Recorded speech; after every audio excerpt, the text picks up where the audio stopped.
এবার প্রবাসী সংবাদ। জেদ্দা প্রতিনিধি হানিস সরকার উজ্জ্বল, কুয়েত প্রতিনিধি মোহাম্মদ জালাল উদ্দিন ও কাতার প্রতিনিধি গোলাম মাওলা আকাশের তথ্যচিত্রে প্রবাসী সংবাদ জানাচ্ছেন সামদানি প্রত্যয়।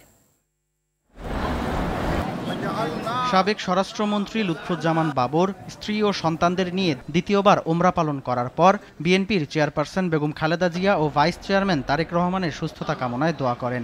এ সময় উপস্থিত ছিলেন সৌদি আরব পশ্চিমাঞ্চল বিএনপির সিনিয়র যুগ্ম আহ্বায়ক আব্দুল মান্নান, মাওলানা টিপু সুলতান, শেখ মোস্তাক আহমেদ, আনিস সরকার, নুরুল হক, হিমু, শাকিল সহ মক্কা, রিয়াদ, তায়েব প্রাদেশিক বিএনপির নেতাকর্মীরা। কুয়েতের আবদালি এলাকায় প্রবাসী বাংলাদেশিদের সঙ্গে মতবিনিময় করেছেন কুয়েতে নিযুক্ত বাংলাদেশের রাষ্ট্রদূত মেজর জেনারেল সৈয়দ তারেক হোসেন।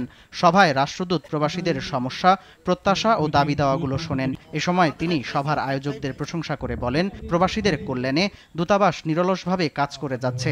এছাড়া প্রবাসীদের সেবায় সব ধরনের প্রয়োজনীয় ব্যবস্থা গ্রহণ করার আশ্বাস দেন রাষ্ট্রদূত। সাংবাদিক আহ জুবেদের পরিচালনায় সভায় দূতাবাসের বিভিন্ন স্তরের কর্মকর্তারা উপস্থিত ছিলেন। কাতারের রাজধানী দোহার ওল্ড সালাতায় যাত্রা শুরু করল বাংলাদেশি প্রতিষ্ঠান আমির আল খোর রেস্টুরেন্ট। প্রবাসী বাংলাদেশিদের উপস্থিতিতে রেস্টুরেন্টের স্বত্বাধিকারী মাহমুদুল্লাহ চৌধুরীকে সঙ্গে নিয়ে ফিতা কেটে রেস্টুরেন্টের উদ্বোধন করেন অনুষ্ঠানের প্রধান অতিথি কাতারে নিযুক্ত বাংলাদেশের রাষ্ট্রদূত মোহাম্মদ নজরুল ইসলাম।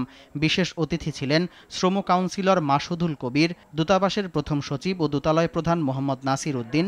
অন্যান্য অতিথিদের মধ্যে উপস্থিত ছিলেন মোহাম্মদ এমদাদ চৌধুরী, আবু তালেব, জসিম উদ্দিন, মাওলানা আবু বক্কর, তারেক রহমান সহ অনেকে। সামদানি প্রত্যয়, RTV।